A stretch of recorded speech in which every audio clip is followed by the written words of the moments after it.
เ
เนาะ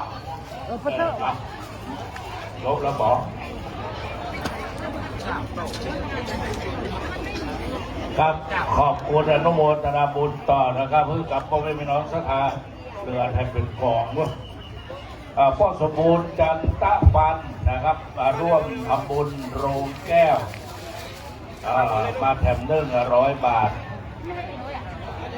สุมาลีสิรินวลบ้านต้นเกียง100 บาทตุ๊กวัดใหม่มงคล50 บาท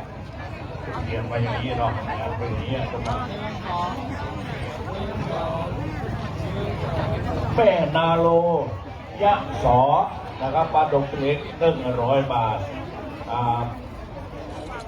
แม่ขายสำหรับนางลำนั่นมีแห่งอยู่ก่อนครับนางลำที่ลำถวายสรีระหลังหลวงปู่หมดหรือยังนะเพิ่มสมุดหมดแล้วก็สำหรับตำบลกาลานี่ก็ทางสำนักวัฒนธรรมก็จะได้เคลียร์พื้นที่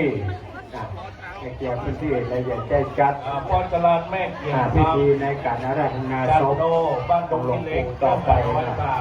ด้านเกียรติธรรมบ้านหมอห้วย5 ไม้ขอเมตตาก็จังปอกสถานเนอะลูกศิษย์ลูกหาประเด็นนะช่วงบ่ายนี้ก็